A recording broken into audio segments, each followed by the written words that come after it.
Hello my dear once, बेहद खुशी के साथ उस रिकवरी केस की वीडियो शूट कर रही हूँ।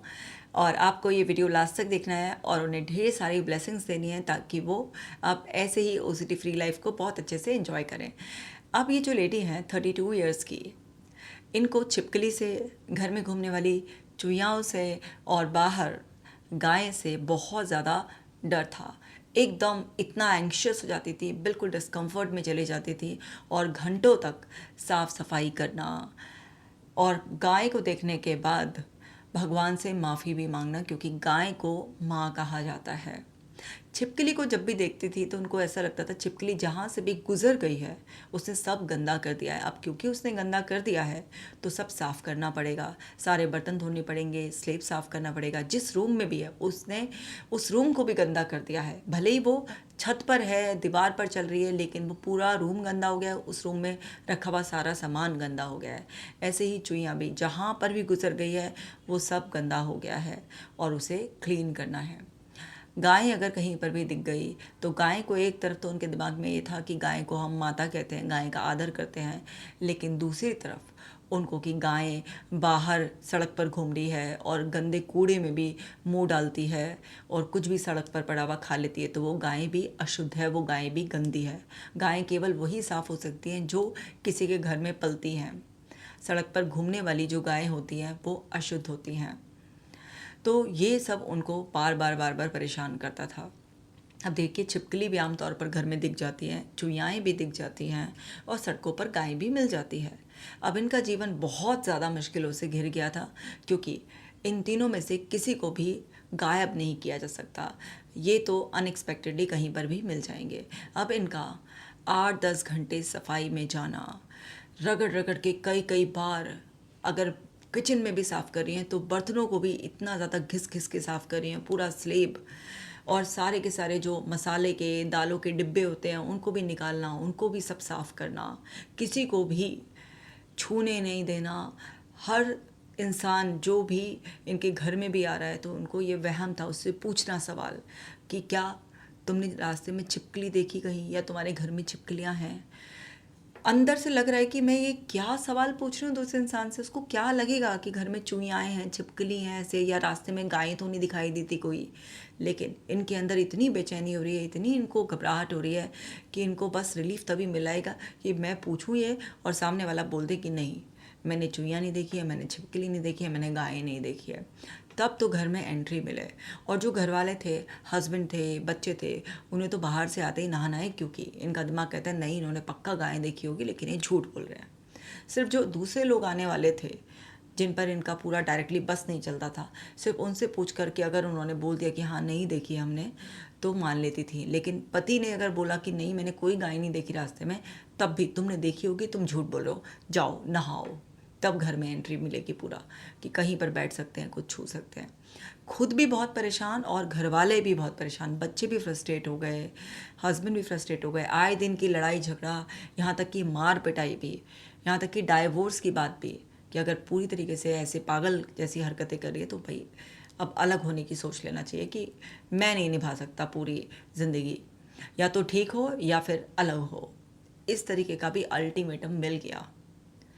इसका मतलब ये नहीं है कि हस्बैंड बिल्कुल भी सपोर्टिव नहीं थे, लेकिन वो फ्रस्ट्रेट हो गए थे, क्योंकि ओसीडी सफ़रर्स के साथ रहने वाले की भी अपनी एक स्ट्रगल की जर्नी होती है और उसे काम भी करना होता है और उसको सब कुछ संभालना भी, तो उसकी एडिड रिस्पॉन्सिबिलिटी भी आ जाती है। क्योंकि अगर कोई इंसान घर का 8-8 10-10 घंटे नॉन स्टॉप सफाई कर रहा है तो घर की जो और बाकी रिस्पॉन्सिबिलिटीज़ होती हैं वो भी दूसरे पार्टनर पर आ जाती हैं। तो कई बार फ्रस्ट्रेशन में वो ऐसा बोल देते थे, पर उनका ऐसा इंटेंट नहीं था कि वो अपनी पत्नी को छोड़ना चाहते हैं।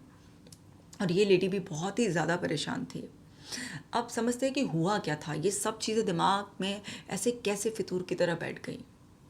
इन्होंने एक बार रसोई में एंटर करते वक्त छिपकली को स्लेब पर से गुजरते हुए देख लिया और वहाँ पर इन्होंने स्लेब पर ना बादाम भिगो के रख रखे थे। तो जैसे रात को बादाम भिगो देते हैं पानी में, कटोरी में, तो वो भिगो कर उन्होंने रख रखे थे।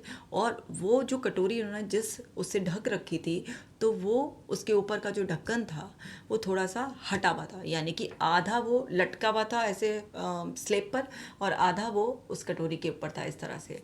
तो इनको ये वहम हो गया कि ये छिपकली ने इसमें मुंह मार दिया है। और छिपकली ने जो है ना इसको हटा दिया है। और उन्होंने क्या किया, वो बादाम जो भिगो रखे थे वो बादाम को इन्होंने फेंक दिया। सारा वो जो कटोरी थी जो उसके ऊपर प्लेट सी ढक रखी थी उसको भी इन्होंने मांजा और पूरा स्लेब साफ़ किया। फिर इनको वहम हो गया कि छिपकली को इसे गिरा के इसमें मुंह मार के थोड़ी ना वो बड़ी होगी आगे। उसने और भी बर्तनों पर चक्कर लगाया होगा। इन्होंने गैस स्लेब सब पूरा साफ़ करा। और उस टाइम ये बता रही कि इतनी अनकंट्रोलेबल इनको एंग्जाइटी थी कि इनको चैन ही नहीं आ रहा था। और इन्होंने उसी एंग्जाइटी में पूरी किचन की सफाई कर डाली। और बस उस दिन से ही इनके दिमाग में ये सेट हो गया छिपकली को लेकर वहम।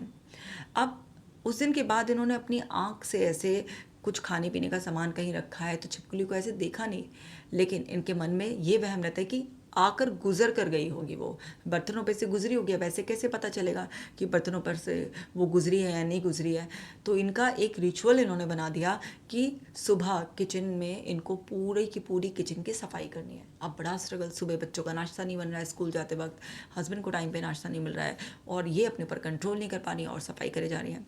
फिर कुछ ही दिनों बाद इनका चूहिया का भी ऐड हो गया। इनके घर में एक चूहा कहीं से आया और वो घूमना शुरू हुआ। अब वो चूहे से फिर 2-4 चूहे बढ़े इस तरीके से और फिर इनके घर में चूहियाँ, छोटी छोटी सी चूहियाँ पैदा हो गई। तो वो इनके लिए और ज़्यादा एंग्जाइटी वाला बन गया। पहले से छिपकली से प्रॉब्लम थी, अब चूहियाँ का भी वो हो गया। तो वो छोटी छोटी चूहियाँ हैं, चूहियाँ जैसे दिखती है छिपकली जैसे दिखती है, उनको घिन भी आती थी उससे कि क्या बनाया है प्रकृति ने भी इनको, चूहियाओं को इतना गंदा सा, छिपकली को इतना गंदा सा। तो वो चूहियाँ भी उसमें ऐड हो गई। अब वो छोटी छोटी सी चूहियाँ घर में घूमती थी तो इनको लगे तो बहुत गंदी है ये। और इनको एक आध बार वॉशरूम से निकलती हुई भी चूहियाँ दिखाई दे गई तो उनको लगा वॉशरूम से निकली हुई चूहियाँ ही किचन में भी जाती है, पूजा घर में भी जाती है, सब गंदा। तो इस वहम की वजह से इन्होंने इतना साफ़ सफाई करना, खूब डेटॉल डाल डाल के उसको फर्श पे पोछे लगाना, हर एक चीज़ में ज़्यादा डिटर्जेंट यूज़ करना, मतलब सफाई की इंतहा कर दी। इतनी सफाई की वो कर दी कि सारे हाथ भी इनके ख़राब होने लग गए। जब कोई इतना ज़्यादा क्लीनिंग करेगा, इतना ज़्यादा वो सारा का सारा सोप या डिटर्जेंट वगैरह यूज़ करेगा तो ऑब्वियसली उसके हाथ भी ख़राब होने शुरू हो जाएंगे। फिर इनको ये कि इतनी साफ़ सफाई गंदगी करके मैं खुद गंदी हो गई तो खुद को भी रगड़ना शुरू किया। खुद पैटर्न में यहाँ से साफ़ नहीं हुआ, यहाँ से साफ़ नहीं हुआ।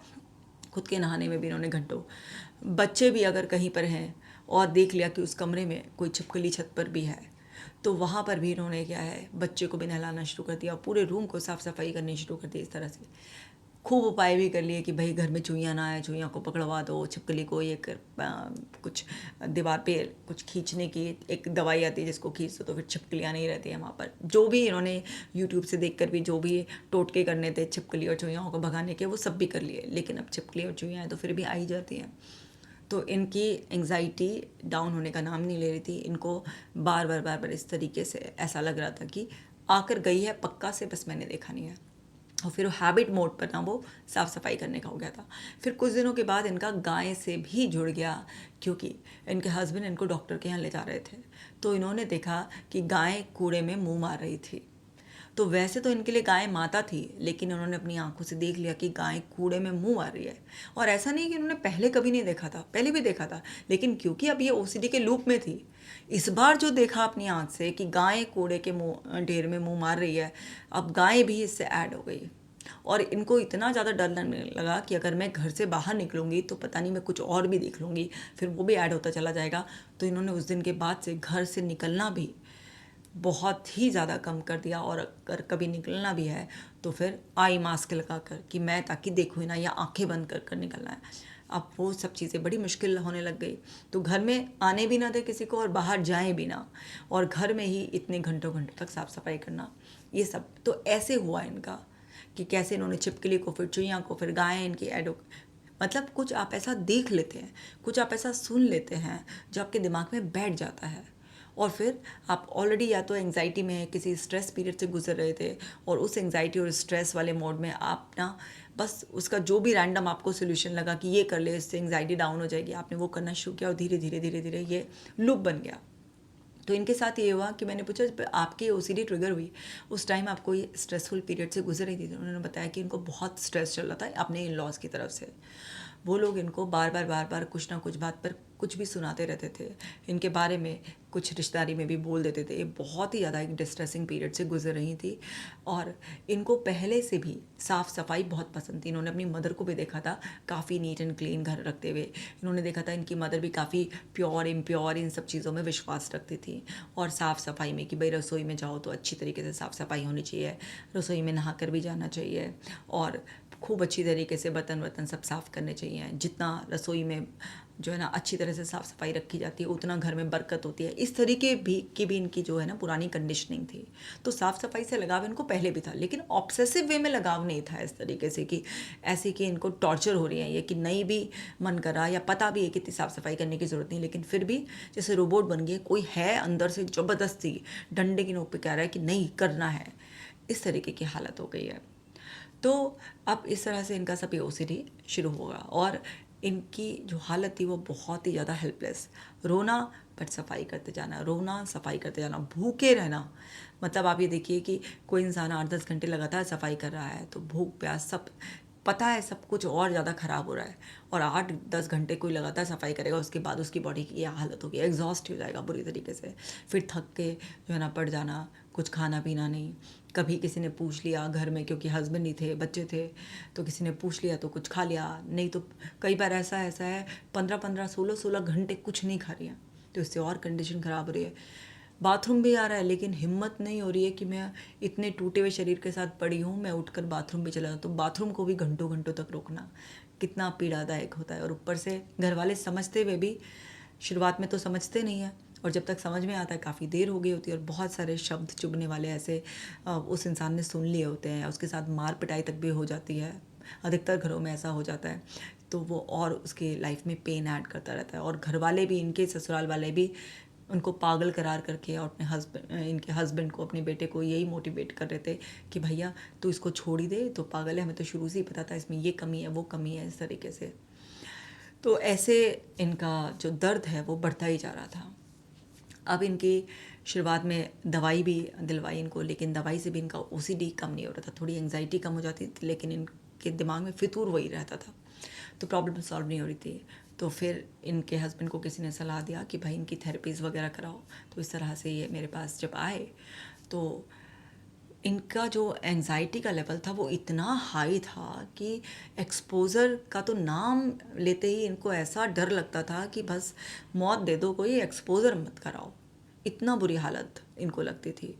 तो जब कोई इंसान इतना ज़्यादा डरा हुआ होता है तो पहले उसके डर को हम थोड़ा मेंटल एक्सपोज़र हिप्नोसिस में कराते हैं और फिर उसके डर को थोड़ा सा कम करते हैं। जो सोमेटिक एक्सपीरियंसेस बॉडी ने स्टोर करके उसको रिलीज़ कराते हैं एक्सरसाइजेस के थ्रू, डाइट वगैरह चेंज करते हैं। बट क्योंकि क्लीनिंग में इतना टाइम जा रहा होता है तो बंदा ना तो एक्सरसाइज ढंग से फॉलो कर पाता शुरू में, ना वो डाइट रूटीन फॉलो कर पाता, तो बड़ी स्ट्रगल आती है। तो शुरू में 2-3 महीने सबका ऐसे ही डामाडोल मामला रहता है कि वो उतना फॉलो नहीं कर पाते।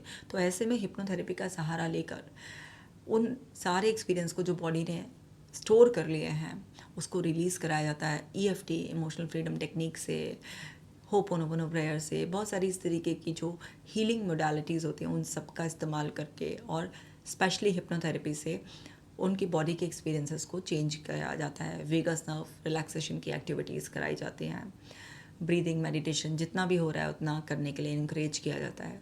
वो सब करके जब इंसान थोड़ा सा संभलने लायक हो जाता है और उसकी एंग्जाइटी नेचुरली सेटल होना वो सीख जाता, सेटल करना सिखा देते हैं उसको, और वो मेंटली प्रिपेयर हो जाता है कि मुझे नेक्स्ट स्टेप लेना है। इतने में सीपीटी और हिप्नोथेरेपी से उसको प्रिपेयर करते रहते हैं। उसके जो भी अनहेल्पफुल थिंकिंग पैटर्न है उनको रिकग्नाइज करना, कैसे अपने दिमाग में ओसीडी की स्टोरी को चेंज करना है, अपने ट्रिगर पॉइंट के लिए अंडरस्टैंडिंग, उससे एसोसिएटेड इरेशनल फियर्स के बारे में अंडरस्टैंडिंग, वो सारा का सारा कॉग्निटिव रीफ्रेमिंग भी उस पर्सन को कराई जाती है। तो डिस्टॉर्शन पकड़ना आ जाता है इंसान को। फिर उसको रियलिटी जो पता होती है उस पर भरोसा रखना, सेंसेस की ट्रेनिंग दी जाती है उसको, बहुत सारे ग्राउंडिंग टेक्निक सिखाई जाती हैं।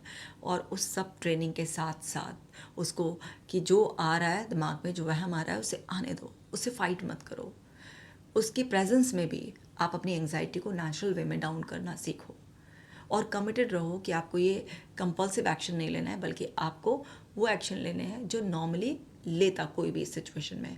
आप ऑब्जर्वेशन से सीखो कि अगर आपके घर में छिपकली है, चूहियाँ हैं, या सड़क पे अगर गायें कुछ कूड़े में मुँह मार भी रही है तो सबके लिए जनरलाइज सिचुएशन है, केवल आपके लिए थोड़ा ना ही है। तो ऐसे में अगर दूसरे लोग नॉर्मल रह सकते हैं तो आप भी रह सकते हो। तो ऑब्जर्वेशनल ट्रेनिंग कराई जाती है और फिर धीरे धीरे एक्सपोजर हमने इनको कराए। जैसे पहले छिपकली के फ़ोटो से, छिपकली की वीडियो से, नकली छिपकली को दीवारों पे चिपका के, है ना, इस तरह से। फिर असली छिपकली दिखाकर, छिपकली की फ़ोटो बनवा कर सेम चुहिया के साथ, सेम गाय को, कि ठीक है वो गाय कूड़े में मुँह मार रही है बट आप उसे रोटी दो, उसके ऊपर हाथ फेरो, है ना, उसको अभी भी ऐसे देखो कि ये तो बेसहारा गाय है, या अगर किसी ने इसे पाल भी रखा है तो देखो इसके भोजन का वो ध्यान नहीं रख पा रहा और उसको पेट भरने के लिए ऐसे सड़क पर छोड़ दिया है। तो आपके मन में अच्छे भाव होने चाहिए। आप जितना उस सड़क पे फिरती हुई गाय की सेवा कर सकते हो ताकि उसका पेट भरा रहे और उसको कूड़े में मुंह ना मारना पड़े, तो इस तरीके से आप वो करो। तो मतलब धीरे धीरे सबके एक्सपोजर पूरा प्लान कराए गए धीरे धीरे। अब ये इतना आसान नहीं था उनके लिए, हाथ पैर बुरी तरीके से कांपना, रोना, तड़फना, बिल्कुल ऐसे मार दो मुझे, मार दो, मार दो मुझे, मार दो, मुझे नहीं करना, इस तरीके के रिएक्शंस भी बहुत ही ज़्यादा पेनफुल, बहुत ही ज़्यादा मुश्किल थे। पर कराना है तो कराना ही है। रुलाना भी पड़ता है उस पर्सन को, उसकी तकलीफ़ देख के हमारी भी अंतरात्मा उस टाइम पर काँप रही होती है, रो रही होती है। बट उसे अगर मुक्ति दिलानी है इन सारी पीड़ा से तो उसे तकलीफ़ देनी ही होती है। और धीरे धीरे धीरे धीरे एक्सपोजर से वो पूरी तरीके से अपनी ज़िंदगी बदल लेता है। और ऐसा ही इनके साथ हुआ। जो लेडी मुझे फर्स्ट डे मिली थी और अपनी बस मौत की ही दुआ मांग रही थी, किसी तो मुझे मौत आ जाए, ऐसा भी क्यों रही थी, काश मुझे कैंसर हो जाए, मुझे कहीं से कुछ इन्फेक्टेड सिरिंज लग जाए, मुझे HIV हो जाए, कुछ भी ऐसा हो जाए जिससे मैं मर जाऊँ, ऐसी भी। और वो आज बिल्कुल हंसती मुस्कुराती अपने दोनों प्यारे बच्चों के साथ, हस्बैंड के साथ एकदम खुशहाल ज़िंदगी जीने के लिए तैयार है। अब छिपकली आए, चुहियाँ आए, गाय को मुंह मारता हुआ देखे गए, सब नॉर्मल है। तो ना छिपकली कहीं गई, ना चुहियाँ कहीं गई, और ना ही गाय कहीं गई। सिर्फ ये दिमाग बदल गया, सिर्फ बॉडी के एक्सपीरियंसेस बदल गए, सब कुछ। तो OCD से ठीक होना बहुत ही ज़्यादा आसान है। और आपको पता है विदिन 6 मंथ्स इनकी मेडिसिन्स भी हमने ख़त्म करवा दी थी। और उसके बाद भी इनका जो ट्रीटमेंट चला इतना लंबा कि मेडिसिन्स को विड्रॉ करने की किसी तरीके की कोई और सिम्टम तो नहीं आ रही, कुछ नहीं, सब नेचुरल तरीके से संभाल लिया। क्योंकि मेरे आने से पहले ये मेडिसिन चालू कर चुकी थी, तो एकदम छुड़ाई नहीं जा सकती थी, धीरे धीरे छुड़ाई जाती है। और देखिए बिना फिर दवाइयों के सपोर्ट के एकदम नेचुरली एकदम से ठीक हो गई है। और उसके बाद भी जो 6 मंथ्स का हम गैप करते हैं कि किसी भी पर्सन को ठीक हुए हुए 6 महीने निकल जाए, वो भी सब निकल चुके हैं, बिल्कुल आराम से, ज़ीरो रिस्क पर, हंसते मुस्कुराते बिंदास तरीके से ज़िंदगी जी रहे हैं। So my dear ones, no matter आपको कौन सी भी OCD है, हर तरीके की OCD से बाहर आया जा सकता है। आपकी हिम्मत करने की ज़रूरत है। और देखो पेशेंस, क्योंकि बॉडी एंड माइंड को रीप्रोग्राम करने में समय लगता है। एकदम समझ में आ जाता है, उसी दिन आपको आ जाएगा समझ में कि क्या करना है, अच्छा इससे ठीक होंगे। लेकिन जब आप करने जाएंगे ना तो आपसे होगा नहीं। पेशेंस रखना है, ये जिद नहीं करनी कि आज ही ठीक हो जाऊँ, 2 बार करने में, 3 बार करने में, और 2 बार 3 बार करने में नहीं हो रहा तो छोड़ो, अब नहीं होगा। ऐसा नहीं होता। आपको बस करते जाना है, करते जाना है, करते जाना है। और अपने आप ही सर्टेन रिपीटेशन के बाद नेचुरली, ईजीली अपने आप हो जाएगा। और फिर देखिए एकदम फ्री ज़िंदगी है। तो जैसे इन्होंने अपनी OCD को हरा दिया और आज खुशहाल ज़िंदगी जीने के लिए तैयार हैं। सबसे पहले तो उनको ढेर सारी ब्लेसिंग्स हो, इन्होंने बहुत कष्ट सहे हैं, बहुत ज़्यादा कष्ट सहे हैं। तो इनको आप ढेर सारी ब्लेसिंग्स हो ताकि आप बहुत खुश रहें, बेहद खुश रहें। और साथ ही साथ हौसला भी लो कि आप भी ठीक हो सकते हो। और समझो, अपने भी पैटर्न फाइंड आउट करने की कोशिश करो कि कैसे आपका ये OCD चालू हुआ, और फिर अपने आप को धीरे धीरे एक्सपोजर्स के लिए रेडी करो। इस वीडियो को बाकी OCD सफ़रर्स के साथ भी शेयर करो, जहाँ पर भी आपको लगता है कि कोई OCD से सफ़र कर रहा है, कोई भी ऐसा ग्रुप, कोई भी ऐसी कम्युनिटी, उसमें शेयर करो ताकि आप उसे एक उम्मीद दे सकें कि वो भी ठीक हो सकता है। मैं मिलूँगी आपसे नेक्स्ट वीडियो में। आप अपना खास ख्याल रखना।